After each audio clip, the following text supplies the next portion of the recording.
पूर्णमदः पूर्णमिदं पूर्णात् पूर्णमुदच्यते पूर्णस्य पूर्णमादाय पूर्णमेवावशिष्यते। ॐ शान्ति शान्ति शान्तिः। असतो मा सद्गमय तमसो मा ज्योतिर्गमय मृत्योर्मा अमृतङ्गमय। ॐ शान्ति शान्ति शान्तिः।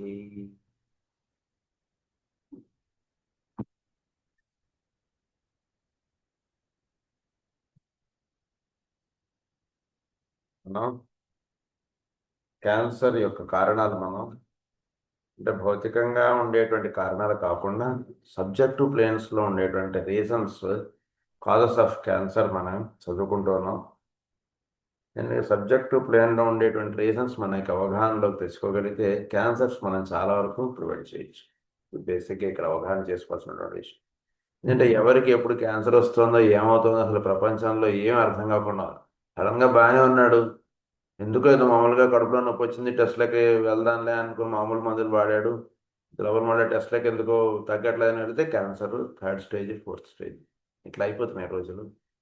అందు నుంచి సబ్జెక్టు రీజన్స్ అవగాహనలో పెట్టుకోగలిగితే మనం అప్పుడు క్యాన్సర్స్ అనేటువంటివి ఎలా వస్తున్నాయి, ఏమిటి అసలు వీటిని ఎలా మనం కంట్రోల్ చేసుకోవచ్చు అనేటువంటి హాస్యాలు మనకి చెప్తున్నారు జ్వాలకూల్ గారు. సో లాస్ట్ క్లాస్ యొక్క కంటిన్యూషన్ మనం చదువుకుంటాం. I can only lay down general indications of state, causes, and we come back in every case, as you can see, to the fact of the existence of the centers and their physiological effects. So much emphasis has been laid upon the qualities and characteristics which man will develop when the centers are all properly organized and directed, then the effects of the energy which they receive and distribute into the physical organism have been largely overlooked. చాలా వరకు ఏమవుతుందంటే centres వీటి యొక్క అవగాహన అన్నటువంటిది చాలా వరకు అవగాహనలో పెట్టుకోకుండా ఉండడమే ఎక్కువ జరుగుతుంది. దాని గురించి పరిపూర్ణమైనటువంటి వివరణ, ఏ సెంటర్ ఎలా పనిచేస్తోంది, దాని యొక్క కార్యక్రమం ఎలా నిర్వహింపబడుతోంది దేహంలో అన్నటువంటి విషయంలో పూర్తిగా మనం చాలా మేల్కాంచి ఉండేది చాలా తక్కువగా ఉంది. అందు గురించి ఆ విషయం ఒకటి బాగా అవగాహన పెట్టుకోవాలి మనం. సో బాడీలో ఏం జరుగుతున్నా సరే మన యొక్క 7 సెంటర్స్కి లింక్గానే జరుగుతుంది. ఇది బాగా అవగాహన పెట్టుకోవాలి. బేసిక్గా ఏ చిన్నది వచ్చినా సరే it's all related to the 7 centres in the body. 7 centres to nadis, nadis to nervous system, blood stream. ఇది మనం చక్కగా అవగాహనలో పెట్టుకోవాలి మనం. 2 factors in connection with the centers and the blood stream therefore warrant repetition and attention.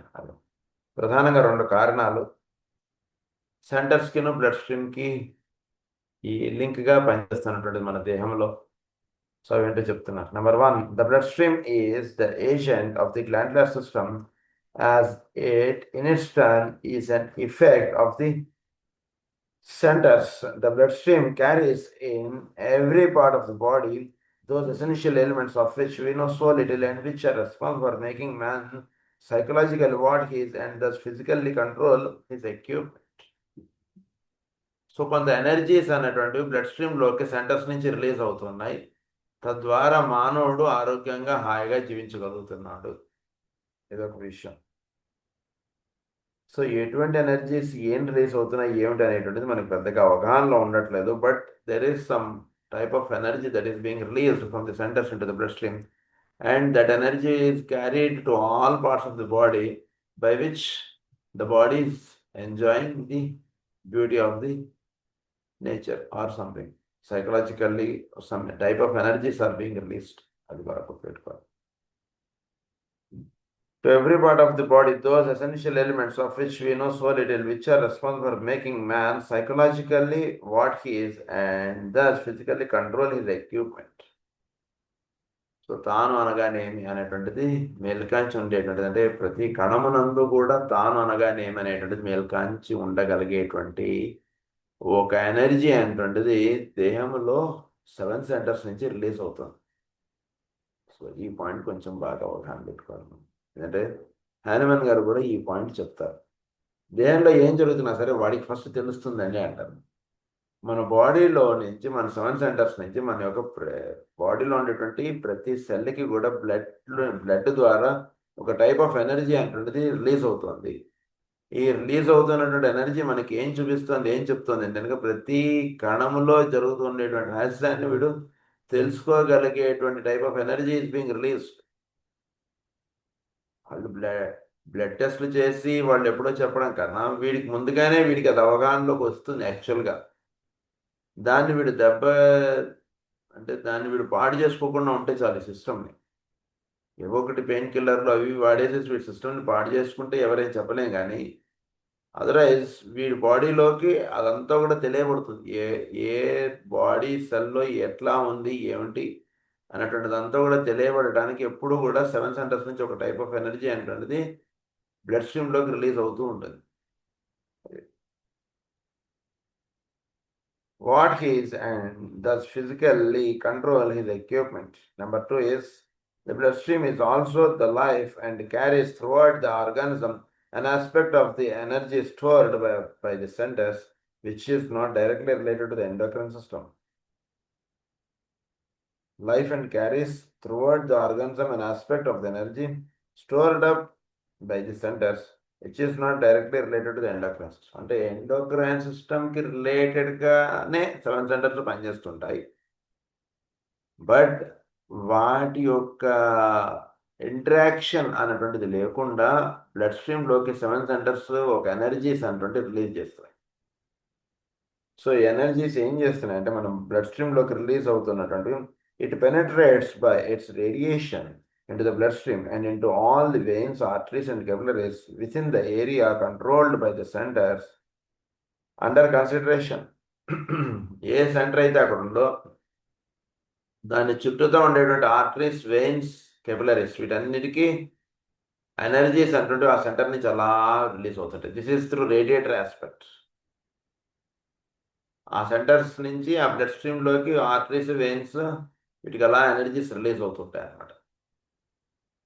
Energies release అయినటువంటి this penetrating energy of life itself localized and qualified can be either life giving or death destroying. అవి life giving అయినా ఉంటాయి, అవి death బెస్ట్రాయింగ్ అయినా అనిపెట్టుంటాయి. So ఆ centre నుంచి ఒక energy అంటే రిలీజ్ అవుతుంది. It can be positive or it can be negative. అది దేన్ని ఏ రకంగా అది పాజిటివ్గా ఉంటుంది, ఏ రకంగా అది నెగిటివ్గా ఉంటుంది అనేది నెక్స్ట్ పాయింట్, ఆ తర్వాత మనం చెప్పుకుంటాం. బట్ దాని నుంచి ఒక టైప్ ఆఫ్ ఎనర్జీ అంటున్నది ప్రస్తుతానికి పాజిటివ్ అనే అర్థం చేసుకుందాం మనకు అవగాహనలోకి రావడానికి. ఒక ఎనర్జీ అంటున్నది ఆ సెంటర్ నుంచి ఆ బ్లడ్ స్ట్రీమ్లోకి అలా రిలీజ్ అవుతుంటుంది. ఆర్టరీస్లోకి, వెయిన్స్లోకి, కెపిలరీస్లోకి, అంటే wherever the blood runs near to that centre, but అన్నింటిలోకి ఒక టైప్ ఆఫ్ ఎనర్జీ అంటున్నది అలా రిలీజ్ అవుతుంది. ఈ ఎనర్జీ అంటున్నది ప్రతి దేహంలో ఉన్నటువంటి ప్రతి భాగంలోకి ఆ ఎనర్జీ అంటున్నది తీసుకెళ్ళబడుతుంటుంది. ఈ తీసుకెళ్ళబడినటువంటి ఎనర్జీ ఏం చేస్తుంటుంది మన బాడీలో అంటే ఒక రేడియేటర్ ఆస్పెక్ట్ అంటున్నది సెంటర్స్ నుంచి బ్లడ్ స్ట్రీమ్లోకి రిలీజ్ అయినటువంటిది ఒక ఎనర్జీ అంటున్నది బాడీలోకి సర్క్యులేట్ అవుతూ ఉంటుంది 7 సెంటర్స్ నుంచి. ఈ సర్క్యులేట్ అవుతున్నటువంటి ఎనర్జీస్ మనకి ప్రధానంగా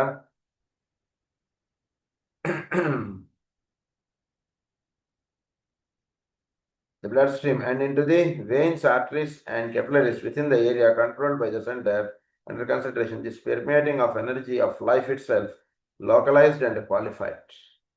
లైఫ్ ఆస్పెక్ట్ అనేటువంటిది సెంటర్స్ నుంచి బాడీలోకి అందివ్వబడుతుంటుంది. అంటే ప్రాణము, ప్రాణశక్తి అనేటువంటిది దేహంలోకి ఈ 7 సెంటర్స్ ద్వారా బ్లడ్ స్ట్రీమ్లోకి పంపించబడుతుంటుంది.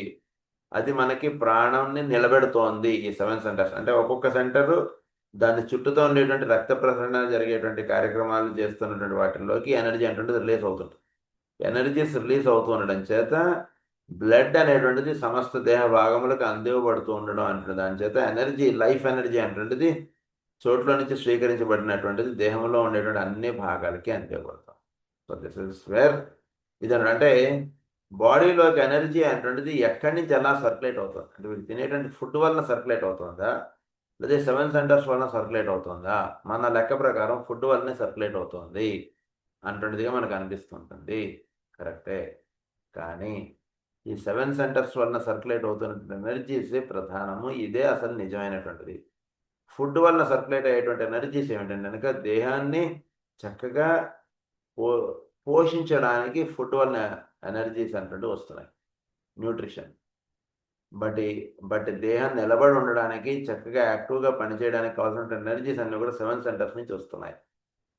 7 సెంటర్స్ నుంచి వచ్చేటువంటి ఎనర్జీస్ చాలా హై ఎనర్జీస్. ఫుడ్ వలన వచ్చేటువంటి ఎనర్జీస్ అవి ఏంటంటే దేహ పోషణగా వినియోగపడేటువంటి, దేహం నిలబెట్టి ప్రాణాన్ని నిలబెట్టి వీడు చక్కగా ఆరోగ్యంగా ఉండడానికి కావాల్సిన ఎనర్జీస్ అన్నీ కూడా 7 సెంటర్స్ నుంచి వస్తున్నాయి. అది రెండింటికి తేడా అనమాట. It is like fuel to the body. ఏది ఫుడ్ ఇదంతా కూడా ఫ్యూయల్ లాంటిది అంటే దేహ పోషణ. వెరస్ ఎనర్జీస్ సెంటర్స్ నుంచి వచ్చేటువంటి ఎనర్జీస్ అంతా కూడా లైఫ్ గివింగ్ ఎనర్జీస్. పోషణ వేరు, లైఫ్ వేరు. లైఫ్ ఉంటే కనుక అప్పుడు పోషణ స్వీకరించబడుతుంది. లైఫ్ లేదనుకోండి, మీరు ఏం పోషణ ఇచ్చినా ఏం నిలబడదు. మీరు సెలైన్ పెట్టాను, ఒక కేసులో పెట్టించాను. సెలైన్ పెట్టిస్తే ఆ పెట్టించిన ఒక అరగంట బాగుంది, మళ్ళీ రెండో రోజు డౌన్ అయిపోయారు పేషెంట్. ఏంటి, ఎందుకు డౌన్ అయిపోయిందంటే 7 సెంటర్స్ నుంచి ఎనర్జీ సర్క్యులేట్ అవ్వట్లేదు. మామూలుగా ఏంటి, సెలైన్ నుంచి పెడితే ఎవరైనా సరే లేచి కూర్చుంటారు. ఉదాహరణకు మోషన్స్ అయ్యాయి, మీరు సెలైన్ పెట్టారు, లేచి కూర్చుంటాడు పేషెంట్. 7 సెంటర్స్ నుంచి ఎనర్జీ సర్క్యులేట్ అవ్వట్లేదు, రిలీజ్ అవ్వట్లేదు, మీరు సెలైన్ పెట్టారు, లేచి కూర్చోలేడు పేషెంట్. ఏదో ఒక మాట మాట్లాడుతారు ఒక పూట, రెండో పూట డౌన్ అయిపోయాడు. మళ్ళీ ఎన్ని రోజులు సెలైన్ పెడతారు, ఎంత చేస్తారు అంటే ఆ కణాల్లో ఎనర్జీస్ అనేటువంటివి 7 సెంటర్స్ నుంచి అందకపోవట్లేదు అని మీరు అర్థం చేసుకోవాలంట. అది ఆ రెండింటికి తేడా అనమాట. All diseases except those due to accidents, wounds resulting in infections and epidemics can in the last analysis be traced to some condition of the centers. So accidents కాకుండా మిగిలిన ఇన్ఫెక్షన్స్ ఇవన్నీ కూడా 7 సెంటర్స్ యొక్క కారణాల చేత జరగబడుతున్నటువంటి విషయాలు. And there for two energy running wild, two energy over active and misdirected or insufficient and lacking altogether or retained instead of used and transmuted into a higher corresponding centre of energy. ఎందుకు infections, ఎందుకు disease వస్తున్నాయంటే ఒకటి energy running wild, two energy over active and misdirected. Energy బాడీలో ఆ సెంటర్స్లో over యాక్టివ్గా energy run అవుతుంది, లేదా మిస్డైరెక్టెడ్గా ఉంటుంది అక్కడ ఎనర్జీస్, లేదా no circulation of energies, no higher movement of energies or no energy. అంటే బేసిక్గా 3 కాజెస్. ఒకటి hyper, 2 hypo, 3 no energy in that centre. అది అని చెప్తున్నారు. ఒకటి అన్నారు over active and misdirected or insufficient and lacking altogether. 3 causes: overactive, insufficient, lacking altogether. ఆ సెంటర్లో ఎనర్జీనే లేదనుకోండి, అసలు సర్క్యులేషనే లేదు, అదొకటి. లేదా కావాల్సినంత లేదు, లేదా కావాల్సిన దానికన్నా ఎక్కువ ఉంది. 3 కారణాలు. No retained instead of used or retained instead of used and transmitted into higher corresponding centre of energy, లేదా రిటైన్ అయిపోయి ట్రాన్స్మ్యూట్ అవ్వడం హయ్యర్ కరస్పాండింగ్ ఎనర్జీ. ఇవేమైనా జరుగుతుందా? The mystery of the blood still remains to be solved. So mystery of the blood ఒకటి ఉంది ఇక్కడ. ఏంటంటే energies బ్లడ్లోకి release అవుతుంటే అసలు ఏం జరుగుతుంది ఏమిటి? సెంటర్లో ఉండేటువంటి ఎనర్జీస్ అవి over active, under active, no activity, ఈ 3 చెప్పేశారు మనకి. దాని తర్వాత ఒక్కొక్కసారి ఎనర్జీ రిటైన్ అయిపోయి, ఎనర్జీ ఉంది అక్కడ రిటైన్ అయి ఉంది, అది హయ్యర్ కరస్పాండెన్స్కి వినియోగపడుతుందా? ఎనర్జీస్ బ్లడ్ స్ట్రీమ్లోకి రిలీజ్ అవుతున్నాయా? ఈ రహస్యం ఇది ఒకటి మనకు మిస్టరీగా ఉంటుంది. still remains to be solved. The mystery of the blood still remains to be solved and will receive increasing attention as time goes on. Blood స్ట్రీమ్లోకి బ్లడ్ ఇది ఏం చేస్తుంది ఎనర్జీస్ని? ఉదాహరణకి ఈ సెంటర్స్ నుంచి రిలీజ్ అవుతున్న ఎనర్జీస్ సెంటర్ నుంచి బ్లడ్ స్ట్రీమ్లోకి రేడియేటర్ ఆస్పెక్ట్ ద్వారా వెళుతోంది. ఓకే, సో రేడియేటర్ ఆస్పెక్ట్ ద్వారా బ్లడ్లోకి వెళుతున్న ఎనర్జీస్ ఏమవుతున్నాయి? సో బ్లడ్లో చాలా కార్యక్రమం అంటున్నది నిర్ణయం పడుతుంది, చాలా పని జరుగుతుంది. ఎనర్జీస్ డైరెక్ట్గా బ్లడ్ స్ట్రీమ్లోకి రిలీజ్ అవుతున్నాయి కాబట్టి అసలు బ్లడ్లో ఏం జరుగుతుంది హ్యూమన్ బ్లడ్లో? ఎందుకంటే సడన్గా ఎవడో బండి నడుపుతున్న టక్కని హార్ట్ అటాక్ వచ్చి పడిపోయాడు. ఇదేమిటి అంటే బ్లడ్లో ఏదో కార్యక్రమం నిర్ణయం పడుతుంది తెలియకుండా. అసలు మనకు అది అవగాహనలోకి రావట్లేదు. ఆ బ్లడ్లో జరుగుతున్నటువంటి కార్యక్రమం మనం అవగాహనలో పెట్టుకోగలిగితే అసలు మనం చాలా వరకు పాయింట్స్ మనం క్యాచ్ చేయొచ్చు.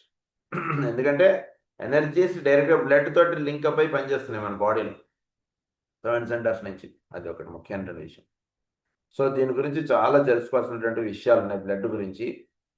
The anaemia so prevalent today are also due to excess of energy. మనకి అనీమియాస్ చాలా types of anaemias, iron deficiency anaemia, plastic anaemia, ఇవి చాలా ఉన్నాయి. ఈ అనీమియాస్ మనకి రావడానికి ఒకటి ఏమిటి కారణం అంటే కనుక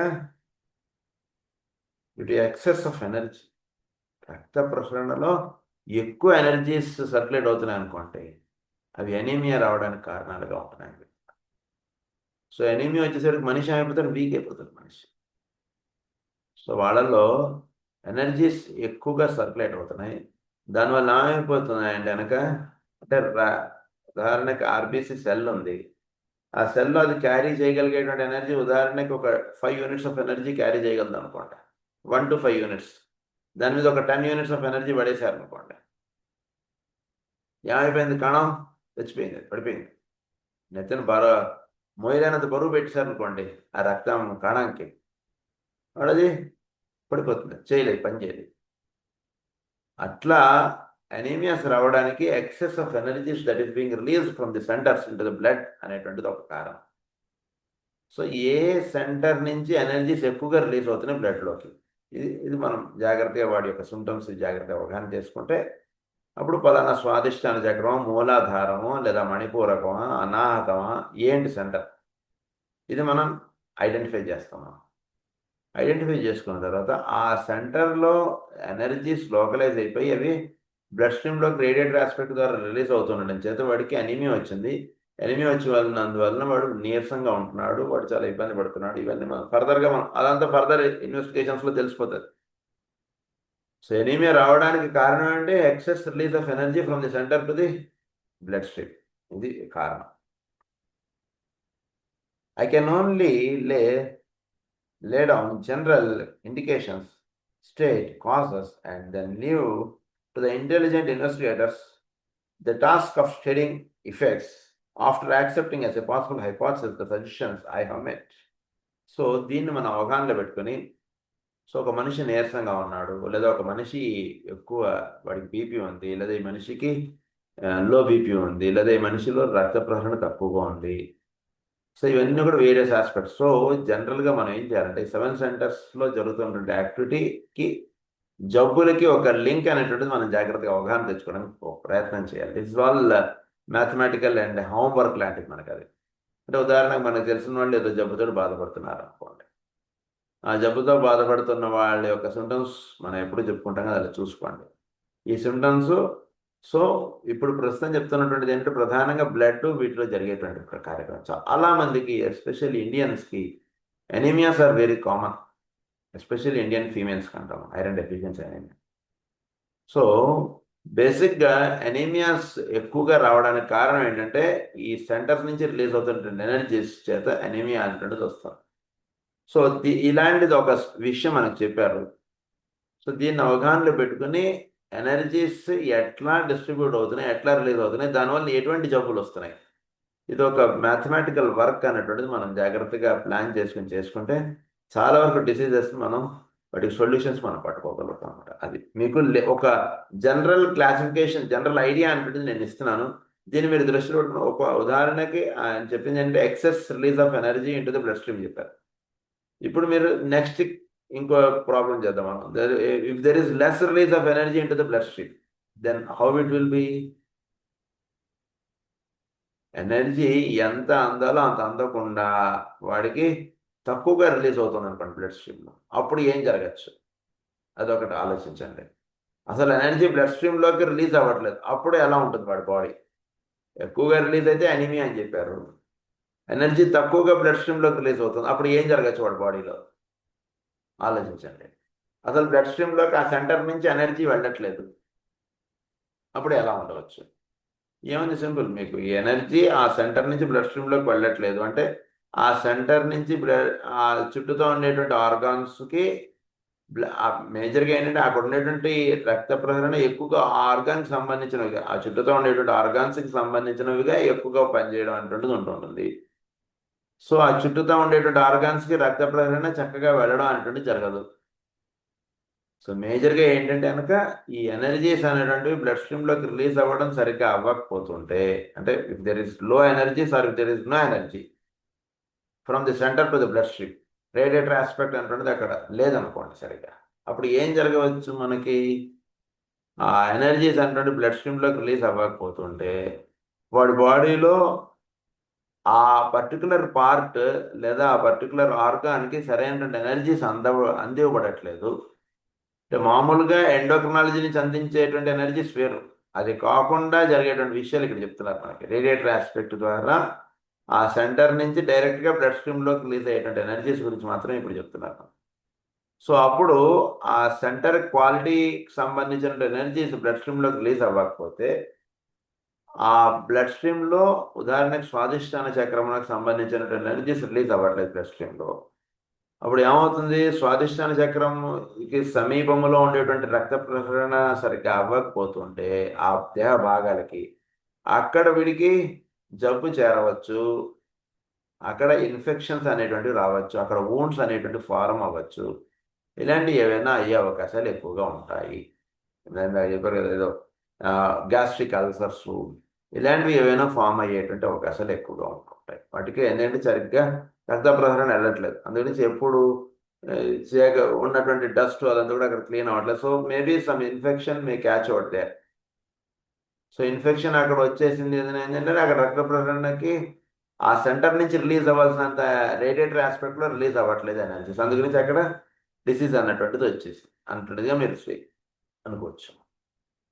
సో ఇలా ఒక క్లాసిఫికేషన్ ఆఫ్ డిసీజెస్ అన్నటువంటి విత్ రెస్పెక్ట్ టు సెంటర్స్ అన్నటువంటి మనం చేసుకుంటే చాలా హెల్ప్ అవుతుంది. అదే ఆయన చెప్తున్నారు.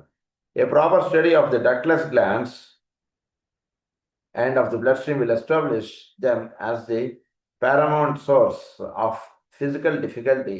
Inevitably, though slowly and patiently, the investigators will be forced back upon the centers and will come to include in their calculations a subjective nervous system. ఒక subject nervous system అనేటువంటి దాని యొక్క రహస్యాన్ని తెలియదు. అంటే క్యాన్సర్ వచ్చేసిందండి అంటుండేది మీరు కంగారు పడి అటు ఇటు మనం పరిగెట్టేదానికంటే ముందు క్యాన్సర్ రాకుండా ఉండేటువంటిది అసలు ఎక్కడ కారణాలు ఉద్భవిస్తున్నాయి అంటుండేది మనం తెలుసుకోగలిగితే చాలా విషయాలు తెలుస్తాయి. అందుకే అంటే సబ్జెక్టు నర్వస్ సిస్టమ్ అన్నారు.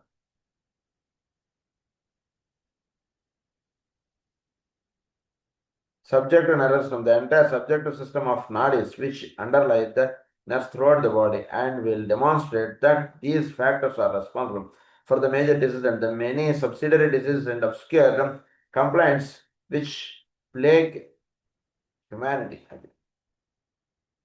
ద ఓపెన్ అది మానవుడికి తెలియకుండా చాలా రకాలైనటువంటి జబ్బులు వస్తున్నాయి. వాటికి బేసిక్గా ఏంటంటే 7 సెంటర్స్ నుంచి ఎనర్జీస్ చక్కగా రిలీజ్ అవ్వకపోవడం చేత బ్లడ్లోకి ఇది బాగా అవుతాయి.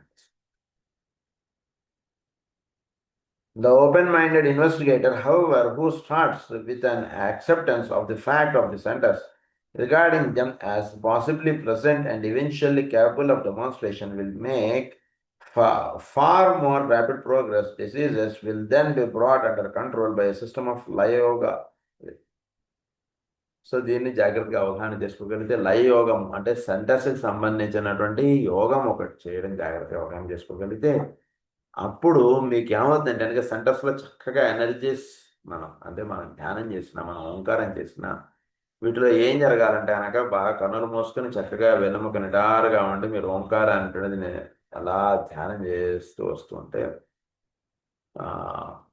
మీరు ఓంకారాన్ని ఉచ్చరిస్తున్నప్పుడు చక్కగా చేయవలసినటువంటి విధానం ఏంటంటే ఒక్కొక్క సెంటర్లో మీరు ధ్యానం చేస్తూ ఓంకారం ఉచ్చరించాలి. ఉదాహరణకు మూలాధారులు అలా ధ్యానం చేస్తూ అలా ఓంకారం ఉచ్చరించాలి. మణిపూరకం, స్వాదిష్టానం, అనాథం, విశుద్ధి, ఆజ్ఞ, సహస్రారం ఇలా మీరు ఓంకారాన్ని అలా ధ్యానం చేస్తూ ఉచ్చారణ చేయడం చేత ఏమవుతుందంటే కనుక అంటే with proper guidance of the guru మనం చేయాలి యాక్చువల్గా. అప్పుడు 7 సెంటర్స్లో ఉండేటువంటి ఇబ్బందులు మీకు చక్కగా అలా తొలగిపోతాయి. అంటే యోగము చెందడం అంటే కింద లోకాల్లో ఉండే ఎనర్జీస్ చక్కగా ఊర్ధగమముగా ప్రయాణించగలిగేటువంటి విధముగా మనం ఈ ధ్యానం అనేటువంటి చేయాలి. దానికి మనకి మాస్టర్ గారు లేదా పెద్దలు ఇచ్చినటువంటి మార్గం ఏంటంటే ఓంకారం, కాబట్టి ఓంకారం అనేసి డైరెక్ట్గా అది ఇక్కడ. సో దీన్ని ఏమన్నారంటే దీన్ని లయయోగము అన్నారు. లయయోగము అంటే ఏంటంటే ఈ 7 సెంటర్స్ కూడా ఒకే ఒక్క స్ట్రీమ్ లైన్లో పనిచేసేటువంటి విధముగా చేసుకునేటువంటి యోగాన్ని లయయోగము అంటారు. దాన్ని లయయోగము అన్నారు. దాన్ని Laya Yoga, the science of the centres which will be sublimated form of the Lay Yoga of Atlantean days. Then the advanced student will control the centers by the power of thought. ఎప్పుడైతే జరిగిందో వీడు చక్కగా వీడు పవర్ ఆఫ్ థాట్ తోటి ఎక్కడ ఏ ఇబ్బంది ఉందో దాన్ని ఆటోమేటిక్గా సెట్ చేస్తాడన్నమాట. చాలా హయ్యర్ సైన్స్ ఇది. డిసీజెస్ అంటే రాకుండా ఉండగలిగేట్టుగా చేసుకోవడానికి కావాల్సిన రహస్యం ఇక్కడ చెప్తున్నారు మనకి. ఇప్పుడు ఎప్పుడైతే ఒక్కొక్క సెంటర్లో వీడు ఇలా చక్కగా ధ్యానం చేస్తూ ఉంటాడో ఎక్కడ ఇబ్బంది ఉందో, ఉదాహరణకి చేతిలో ఇబ్బంది ఉంది, వీడికి ఎలా అయితే చేయి నొప్పిగా తెలుస్తుందో ఏ సెంటర్లో ఇబ్బంది ఉందో ఆ సెంటర్కి సంబంధించినటువంటి ఇబ్బంది వీడికి తెలుస్తుంది. చక్కగా వీడి ధ్యానం చేత ఆ సెంటర్లో ఏర్పడినటువంటి ఇబ్బంది వీడు అలా తొలగించుకుని ఎనర్జీస్ చక్కగా ఊర్ధగమనంగా వెళ్ళేట్టుగా వీడు చేర్చుకుంటాడు. అయితే ఈ ఎనర్జీస్ అన్నీ కూడా వీడు పవర్ ఆఫ్ థాట్ తోటి, అంటే థాట్ డైరెక్ట్గా అక్కడ ఫోకస్ చేస్తాడు. కన్నుతోటి అక్కడ ఉన్నది ఎలా అయితే వీడు చూడగలుగుతాడో ఒక సైంటిస్టు లేదా ఒక ఇన్వెస్టిగేటర్ వీడు అలా వీడు పవర్ ఆఫ్ థాట్ తోటి ఏ సెంటర్లో ఇబ్బంది ఉందో వీడు డైరెక్ట్గా వీడు చూస్తాడు. చూసిన తర్వాత నెక్స్ట్ ఏం చేస్తాడు వీడు, అక్కడ ఎనర్జీస్ ఏంటి ప్రాబ్లం వచ్చింది దానికి చక్కగా ఎనర్జీస్ అందాలి. ఫస్ట్ ఎనర్జీస్ అక్కడ సరిగ్గా లేకపోతే ఎనర్జీస్ అక్కడ చక్కగా అందాలి అంటే అక్కడ కింద నుంచి వస్తున్నటువంటి ఎనర్జీస్ అక్కడ ఏదో స్టక్అప్ అయ్యాయి, ఎక్కడో ఏదో ఇదైంది, ఫ్లోలో ఎక్కడో ఏదో అవకతవకలు ఏర్పడితే దాన్ని చక్కగా వీడు ధ్యానం చేసి ఇలా సెట్ చేసుకుంటాడు. ఒక సర్జన్ ఎలా అయితే అక్కడ ఉన్నటువంటి దాన్ని ఇబ్బందుల్ని ఎలా అయితే కట్ చేసి తీసేసి చక్కగా ఫ్లో అయ్యేటట్టుగా ఇవన్నీ ఎలా అయితే చేస్తాడో అలా వీడు చక్కగా ఎనర్జీస్ అక్కడికి అలా ఫ్లో అయ్యేటట్టుగా అలా చేసుకుంటాడు. చేసుకున్న తర్వాత నెక్స్ట్ ఏం జరుగుతుంది, ఎనర్జీస్ చక్కగా అలా ఫ్లో అవుతాయి, ఊర్ధగమనంగా అలా వెళుతుంటే వీడిలో. ఈ వెళ్ళడంలో ఇంకొకటి ఏంటంటే వీడు అంటే ఒక లోవర్ పర్సన్ ఏంటంటే వీడు మైండ్ ఆస్పెక్ట్ తోటి 7 సెంటర్స్ని కంట్రోల్ చేసేటువంటి విషయాలు చాలా మంది బయట మాట్లాడుతుంటారు. దానివల్ల ఏంటంటే మీకు జరిగేది కొంతే. అంటే కొంతే అంటే కనుక మీకు ఆ సెంటర్ స్టిమ్యులేట్ అయిందా లేదా ఇలాంటివి చిన్న చిన్న విషయాలు మాట్లాడతారు, కానీ అక్కడ ఉన్న ఎనర్జీస్ డైరెక్ట్గా చక్కగా ఎలా ఛానలైజ్ చేయాలి ఏంటి అనేటువంటి రహస్యాలు మీకు మైండ్ ఆస్పెక్ట్లో దొరకదంటే సోల్ ఆస్పెక్ట్లో మీకు ఈ రహస్యాలన్నీ చక్కగా పెరిగిపోతాయి. సోల్ చేత వీడు చక్కగా జీవించడం అటువంటిది అలవాటు అయినటువంటి వాడు సోల్ ఆస్పెక్ట్స్ తోటి ఈ 7 సెంటర్స్ని చక్కగా వీడి యొక్క ఆధీనంలో నిలబడతాయి. 7 సెంటర్స్ కూడా చక్కగా నిలబడతాయి అన్నమాట. ఎక్కడా కూడా ఎనర్జీస్ ఓవర్గా ఉండిపోవడం కానీ ఎక్కడైనా తక్కువగా ఉండడం కానీ ఇలాంటివి ఏవి జరగదు.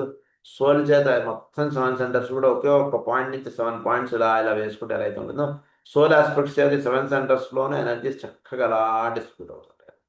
సో సోల్ చేత వీటి 7 సెంటర్స్ని కంట్రోల్లో పెట్టుకుంటాడు. ఒక మాటలో చెప్పాలంటే మనకు అవగాహనలో కావాలంటే సోల్ సోల్ చేత కంట్రోల్లో పెట్టుకున్నటువంటి వాడు వేరు, మైండ్ చేత కంట్రోల్ పెట్టుకున్నటువంటి వాడు వేరు. ఇద్దరికి చాలా తేడా ఉంటుంది. మైండ్ చేత కంట్రోల్ పెట్టుకున్నటువంటి వాడు ఎట్లా ఉంటుందంటే పిల్లవాడి ఎదురుగుండా బెత్తం పట్టుకుని నుంచున్నటువంటి టీచర్ గారి లాగా ఉంటుంది. ఎంతసేపు ఆ బెత్తం పట్టుకుని అక్కడ నుంచున్నంతసేపు ఆ పిల్లవాడు అల్లరి చేయడు. క్లాస్లో నుంచి టీచర్ గారు బయటకు వెళ్ళగానే పిల్లవాడు మళ్ళీ అల్లారులు చేసేస్తున్నారు. అప్పుడు ఏం కంట్రోల్ చేస్తున్నాడో పెద్ద కంట్రోల్ అవుతుంది, దాని కంట్రోల్ అనరు. సోల్ చేత కంట్రోల్ చేసినటువంటి వాడు ఎట్లా ఉంటాడంటే చక్కగా వీడి యొక్క ఆధీనంలో సమస్తము నిలుస్తాయి. చక్కగా ఏవి ఎలా ఎప్పుడు ఎలా చక్కగా పనిచేయాలో, ఎక్కడ ఇబ్బందులు ఉన్నాయి వాటిని చక్కగా సెట్ చేసుకుంటాను. అది ఇక్కడ ప్రధానం. ఎక్కడ సాధన చేయాలి, మనలో ఎక్కడ లోపాలు ఉన్నాయి, ఏమిటి, కనుక ఈ 7 సెంటర్స్కి సంబంధించినటువంటి ఇదే మన యొక్క జీవితంలో కనబడుతున్నటువంటి ఈ లోపాలు. కనుక ఈ సెంటర్స్లో చక్కగా మనం ధ్యానం ఇవన్నీ చేసుకోవడం చేత ఆ ఇబ్బందులు అలా తొలగిపోతాయి అనేటువంటి దాన్ని ప్రధానంగా కలిగి ఇప్పుడు ప్రతిరోజు ధ్యానం చేసుకోవడంలో వాటిని సెట్ చేసుకోవడానికి పెడుతుంటున్నాడు ధ్యానం సోల్ లెవెల్ నుంచి. For which the masses of men are not yet ready.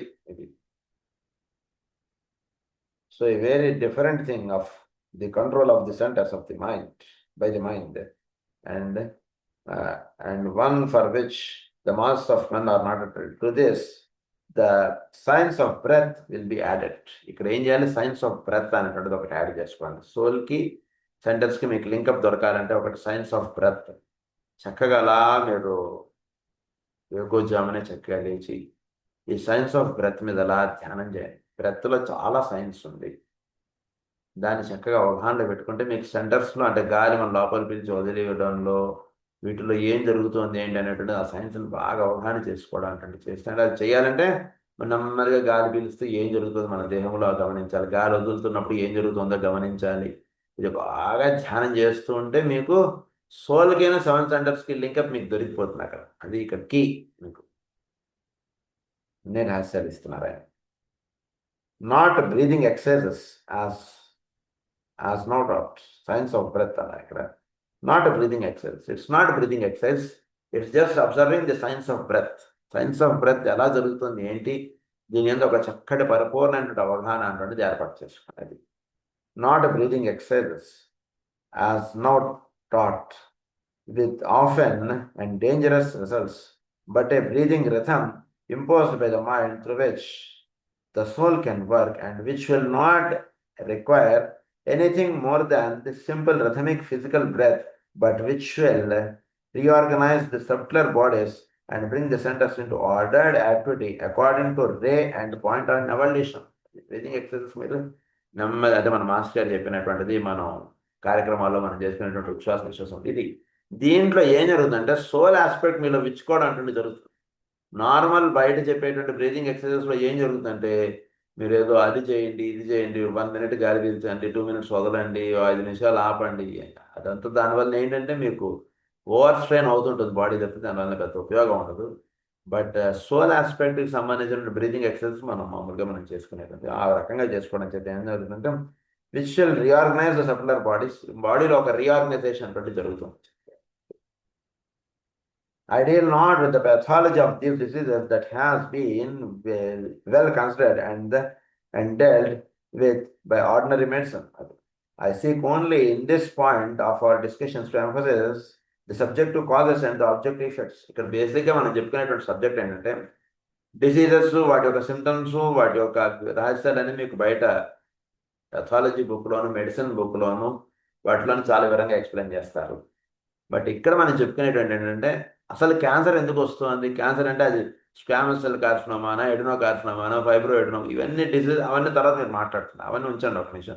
Cancer అసలు ఎందుకు వస్తుంది, అసలు what is the basic cause of cancer, cancer వచ్చేది తర్వాత అది ఏ క్యాన్సర్ ఏమిటి అనేటువంటిది మీ ఇన్వెస్టిగేషన్ మీరు చూసుకోండి, అది వేరే విషయం, అది నేను కాదనట్లేదు. ఇక్కడ దానికి కావాల్సినటువంటి ఇదంతా మీ దగ్గర ఉంది. అసలు డిఎన్ఏలోను వీటిలోను ఏ కూడా అక్కడ దాకా పట్టుకుంటుంది, అసలు అక్కడ ఎందుకు ప్రాబ్లం వస్తుంది అంటే 7 సెంటర్స్కి సంబంధించినటువంటి రహస్యాలు మాత్రం అవగాహన చేసుకుంటేనే వీటికి సొల్యూషన్స్ దొరుకుతాయి. అది బేసిక్గా. సో వీటిలో మనం చెప్తున్నటువంటి ఏంటంటే ఇది subjective causes of the objective effects. అది సో ఇది తెలుసుకోవాలంటే మనం బేసిక్గా ఏంటంటే ఈ ఉదాహరణకు ఒక 10 క్యాన్సర్ పేషెంట్స్ మీద తీసుకోండి, వాళ్ళ ఒక హిస్టరీ మీరు నోట్ చేసుకోండి. ఏం లేదండి లైఫ్ అంతా బాగానే ఉందండి, సడన్గా క్యాన్సర్ వచ్చిందండి. ఉదాహరణకి 5 ఏళ్ల పిల్లవాడు క్యాన్సర్ వచ్చేసింది, 10 ఏళ్ల పిల్లవాడు క్యాన్సర్ వచ్చేసింది. ఏంటి వాడు ఏం తప్పు చేశాడు, మామూలుగా అందరి పిల్లల్లాగానే ఉన్నాడే అంటే నేను ఇప్పుడు నెక్స్ట్ పాయింట్లో మనకి ఏమొస్తుందో చెప్తాను. సో ఇక్కడ ఆర్డినరీ అది that has been considered and dealt with an ordinary medicine. Objective effects, the two must be related. ఈ రెండు కూడా రిలేట్ చేసుకోగలరు. The activity excessive or inadequate of the centres is the subject to cause, but remains yet unrecognized except by sorters. So ఈ subject causes అంతా కూడా ఏంటంటే కనుక excess or inadequate of the centres is the subject cause. అది subject కాజ్గా ఉంటుంది మనకి. The causes, the apparent causes which are themselves the result as a true subject cause are initiated by the physical man himself. True subject cause అంటే either in this life or an earlier one, a point which we will discuss later. ఈ ఇప్పుడు పుట్టినటువంటి కారణం చేతనే మనకు cancer రావచ్చు, లేదా క్రితం జన్మలో చేసుకున్నటువంటి కారణం చేత కూడా ఈ జన్మలో క్యాన్సర్ రావచ్చు. అది ఇక్కడ రహస్యం. క్యాన్సర్ అనేటువంటిది సడన్గా వచ్చేసింది, అలా వెళ్ళినందువల్ల మనకు సొల్యూషన్స్ దొరకట్లేదు. ఓన్లీ పేషెంట్స్ ఫుల్గా ఉంటున్నారు బెడ్స్లో, కానీ సొల్యూషన్స్ తగ్గిపోండి, ఇంతమంది క్యాన్సర్స్ ఇలా తగ్గించేసాం అనేటువంటిది రిజల్ట్స్ మనకు కనిపించేది చాలా తక్కువైపోతుంది. చూసుకోండి, అనాలిసిస్ చూసుకుంటే క్యాన్సర్ వచ్చిందని డిటెక్ట్ అయిన తర్వాత వాడు ఇబ్బందులు పడడమే ఎక్కువ జరుగుతుంది. సో బేసిక్గా అవగాహన చేసుకోవాల్సింది ఏంటంటే 7 సెంటర్స్లో ఎనర్జీస్ అన్నటువంటి జాగ్రత్తగా మీరు స్ట్రీమ్లైన్ చేస్తే క్యాన్సర్స్ని మీరు అరికట్టవచ్చు. ఇది బేసిక్గా అవగాహన చేసుకోండి. సో ఈ జన్మలో ఏర్పడినటువంటి కారణాల చేతనే క్యాన్సర్ వస్తుంది, లేదా క్రితం జన్మలో ఏర్పడినటువంటి అవకతవకల చేత ఈ జన్మకి ఈ ఏర్పడినటువంటి 7 సెంటర్స్ ఆ అవకతవకలతో దిగొస్తాయి కదా ఈ జన్మలో కూడా. ఇట్స్ ఆల్ అంటే నత్తగుళ్ళ నుంచి ఎలా అయితే ఇదంతా వస్తుందో అలాగే మన దేహమునకు సంబంధించిన రహస్యాలన్నీ కూడా దీని నుంచి ఎలా దిగొస్తాయి. అలా దిగొచ్చినవి మన 7 సెంటర్స్. క్రితం జన్మలో ఎంత సాధన చేసుకున్నామో ఈ జన్మలో అంత సాధనలో ఆ 7 సెంటర్స్ వచ్చి నిలబడతాయి. ఫర్దర్ స్టెప్, ఇప్పుడు ఎండాకాలం సెలవుల తర్వాత మళ్ళీ స్కూల్ తెరిచారు. క్రితంసారి 3వ తరగతి జరిగి ఇప్పుడు 4వ తరగతికి వెళ్తాం మనం క్లాస్లో. అది ఎట్లాగో ఈ 7 సెంటర్స్లో బుద్ధి, మైండ్, వాడి అర్థం చేసుకోవడం, వాడి అల్లర్లు ఇవన్నీ కూడా అలాగే ఉంటాయి. క్రితం సంవత్సరం కన్నా ఈ సంవత్సరం కొంచెం మెచ్యూర్డ్గా పిల్లవాడు బిహేవ్ చేస్తున్నాడు.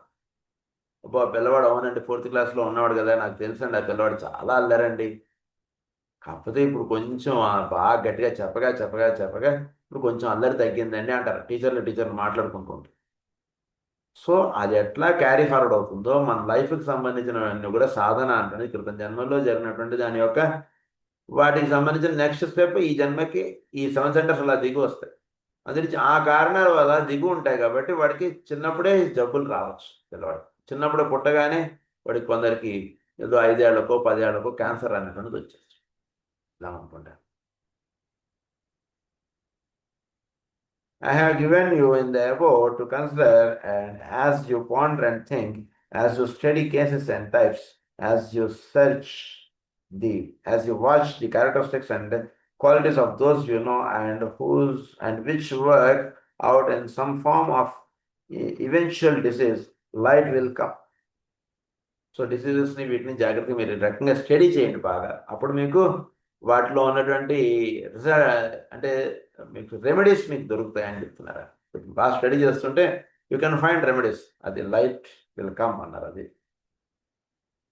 It is only the necessity of indicating the major sources of diseases and not overlooking them. So major source of disease చదువుకోవడం చెప్తే వాటిని మర్చిపోండి, వాటిని పక్కా పెట్టేయండి అని కాదు ఇక్కడ ఉద్దేశం. మీకు అసలు సోర్స్ ఆఫ్ డిసీజెస్ ఎలా వస్తుంది ఏంటి అనేటువంటిది మీకు తెలుసుకుంటే డిసీజ్ రావడం అరికట్టగలుగుతారు మీరు. అది ఇక్కడ బేసిక్గా చెప్తుంటారు. Even if the subject is to sortress for an average intelligent to grasp, that has led me to include our second point. ఒకవేళ మీరు ఇంకా లోతుగా వెళ్ళి స్టడీ చేద్దామని ఇప్పుడు సెకండ్ పాయింట్ మీకు చెప్తున్నాను అంటున్నారు. ఏంటంటే ఫస్ట్ లెసన్ అయిపోయింది. అంటే మనం ఇప్పటిదాకా సిఫిలిస్, ట్యూబర్క్యులోసిస్, క్యాన్సర్ ఈ 3 జబ్బులు అసలు ఎందుకు వస్తున్నాయి ఏంటి ఈ రహస్యాలు మనకు చెప్పారు. ఇప్పుడు సెకండ్ లెసన్లోకి వెళుతున్నాం మనం. ఈ సెకండ్ లెసన్లో ఏంటంటే అసలు ప్లానెటరీ ఆస్పెక్ట్స్కి దీనికి ఏంటి రిలేషన్.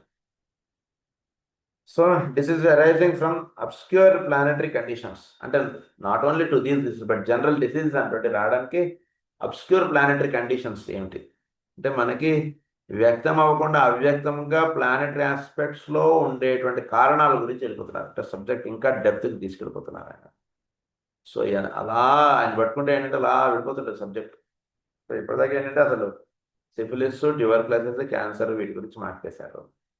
తర్వాత జనరల్గా 7 సెంటర్స్లో ఏర్పడేటువంటి రహస్యాలు ఇవన్నీ మనకు ఎక్స్ప్లెయిన్ చేసుకుంటూ వచ్చేసారు.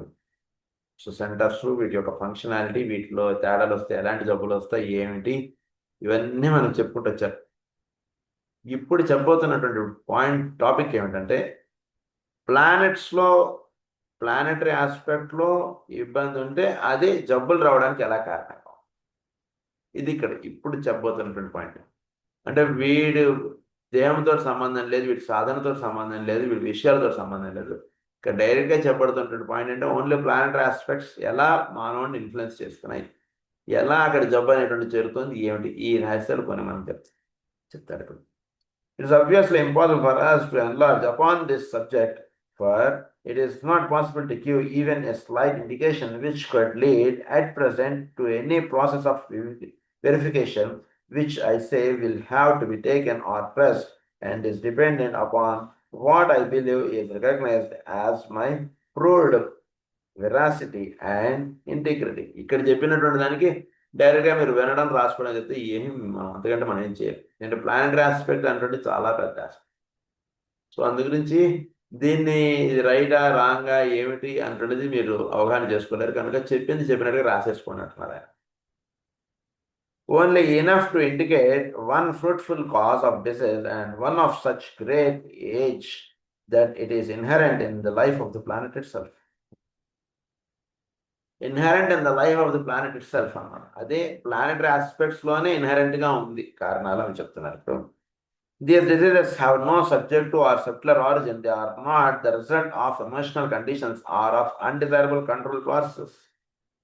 అంటే మన యొక్క ఎర్త్లో ఉండేటువంటి ఎమోషనల్ కాజెస్, అన్డిజైరబుల్ ఇవి కాదండి, సబ్ట్లర్ కాజెస్ కాదు. బాగా చేసుకోవాలి. ఇక్కడ మన దాకా చెప్పినప్పుడు సబ్ట్లర్ కాజెస్ ఉన్నాయి, ఇవన్నీ చెప్పారు కదా, ఆ కారణాలు ఏవి ఇక్కడ కాదు. అది బాగా గుర్తుపెట్టుకోండి డైరెక్ట్గా. అక్కడ డిసీజ్ ఉంది, వచ్చింది, అంతే, మీరు తీసుకోండి. ఇక్కడ అంతే. ప్లానెట్ యొక్క మైండ్ బాగాలేదండి అందు గురించి అలా మీరు తీసుకోవాలి, అలాంటి రీజన్స్ కాదు ఇక్కడ ఏర్పడుతున్నట్టు. These diseases have no subject or subtler origin. They are not the result of emotional conditions. Emotional conditions చేత భూమిలో జబ్బులు చేరాయి అంటున్నది కాదు కారణాలు అని చెప్తున్నాను. Or of undesirable mental process. They are not psychological in nature and therefore cannot be traced to any activity of the centers. Psychological in నేచర్కి సంబంధించినవి కాదు జబ్బులు ప్లానెటరీ ఆస్పెక్ట్లో అంటుంది. అందులోంచి సెంటర్స్లో ఏ సెంటర్కి సంబంధించినటువంటి యాక్టివిటీలో లోపం జరగడం చేత ఈ జబ్బులు ప్లానెటరీ ఆస్పెక్ట్స్లో చేరాయి అన్న విషయం మనం అవగాహనలోకి తెచ్చుకోలేము. They originate from within the planetary life itself and from its life aspect having a direct emanatory effect upon the individual atoms of which the dense physical body is composed. బాడీలోనే ఇది disease అనేటువంటిది రావడానికి కారణం physical dense బాడీగా అని చెప్తున్నారు. They originate from within the planetary life itself and from its life aspect having a direct emanatory effect upon the individual atoms. ఆ life ఆస్పెక్ట్లోనే కొంచెం తేడా ఉంది, అదే డైరెక్ట్గా డెన్స్ ఫిజికల్ బాడీ మీద చూపిస్తుంది. The life that exist in the planet has some defect and that is being reflected on the dense physical body of the planet. అది ఇక్కడ కారణం.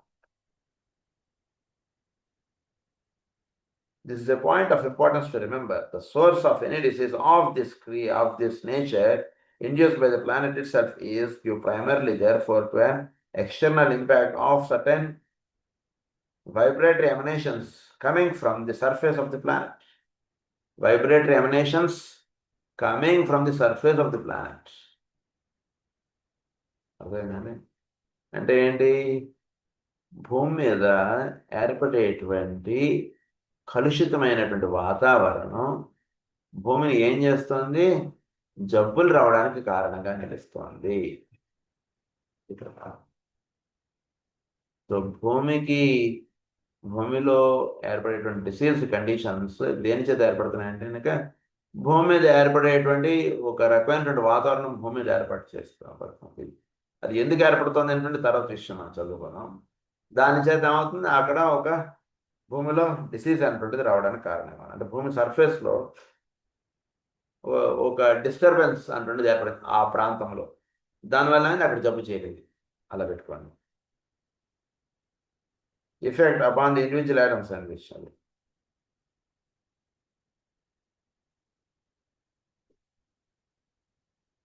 The source of any disease of this nature is induced by the planet itself is due primarily, therefore, to an external impact of certain vibratory emanations coming from the surface of the planet, engendered deep within the planet and impinging upon the dense physical body. Dense physical body మీద ప్రభావం పడుతుంది. అది ఇక్కడ కారణం. Dense physical body మీద ప్రభావం పడుతూ ఉండడం చేత ఇక్కడ జబ్బు అనేటువంటి చెప్తాం. These radiations play upon the units of energy itself, units of energy, which in their totality constitute the atomic substance of the body. They are unconnected in any way with the bloodstream or with the nervous system. So ఏమైంది, energies of the ప్లానెట్కి ఇవి లింక్గా అవుతున్నాయి. ఈ ఏర్పడినటువంటి disturbance దీనికి ఎనర్జీస్కి ఇక్కడ link ఏంటంటే blood కాదు, nervous system కాదు. Life is the direct link ఎనర్జీకి ఈ సర్ఫేస్కి. మనకి మామూలుగా సర్క్యులేట్ అవ్వాలంటే మనకి బ్లడ్ ద్వారా, తర్వాత నర్వస్ సిస్టమ్ ద్వారా. వీటికి సర్క్యులేట్ అవ్వాలంటే లైఫ్ ఆస్పెక్ట్ డైరెక్ట్. ఉదాహరణకి ఒక 30 ఏళ్ల క్రితం ఫోను అంటే ఏంటి, వీడు ట్రంకాలో ఏదో ఫోన్ ఇలా ఇలా తిప్పి ఈ వైర్ కనెక్షన్, ఫోన్ వినబడపోతే ఇట్లా వైర్ కలుపుకుని వైర్ బాగానే ఉంది హలో హలో అనుకోవడం ఇదంతా. కానీ ఇప్పుడు ఫోన్ ఏమిటి, వైర్లతో సంబంధం లేదు, వైర్లెస్ ఫోన్. అది ఎట్లా అంటే డైరెక్ట్ సర్ఫ్ వేవ్స్ అది ఎట్లాగో ఇక్కడ ప్లానెటరీ ఆస్పెక్ట్కి ఏంటంటే కనుక నర్వస్ సిస్టమ్, బ్లడ్ స్ట్రీమ్ అవసరాలు లేవు. డైరెక్ట్ లైఫ్ ఆస్పెక్ట్ ద్వారా ఎనర్జీకి సర్ఫేస్ ఆఫ్ ది ఎర్త్కి దీనికి లింకప్ అనమాట. అది అందు గురించి జబ్బు అనేటువంటిది ఈ లైఫ్ ఆస్పెక్ట్ ఎనర్జీ డైరెక్ట్గా స్టిమ్యులేట్ అవుతుంది. దీనికి ఈ సర్ఫేస్ నుంచి ఎనర్జీకి లింక్ అవుతుంది, గుర్తుపెట్టుకోండి. మనకేంటి ఎనర్జీ నుంచి మనకి వీటికి లింక్ అవుతుంది, వీటికి ఏంటి సర్ఫేస్ నుంచి ఎనర్జీకి అని చెప్తున్నాడు. They are consequently impossible to trace or isolate because man is today so highly organized and integrated that these external impacts immediately evoke a response from the nervous system.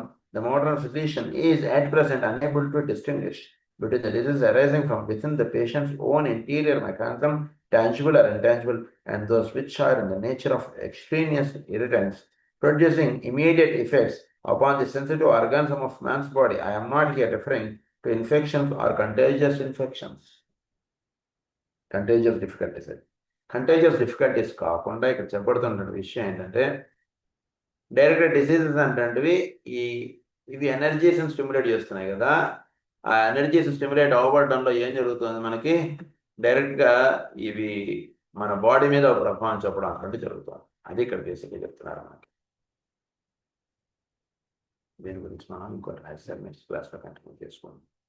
స్వస్తి ప్రజాభ్యः పరిపాలయంతాం న్యాయేన మార్గేణ మహీం మహేషాః గోబ్రాహ్మణేభ్యः సమస్తం లోకాः సమస్తాः సుఖినో భవంతు. లోకాः సమస్తాः సుఖినో భవంతు. లోకాः సమస్తాः సుఖినో భవంతు. ఓం శాంతి శాంతి.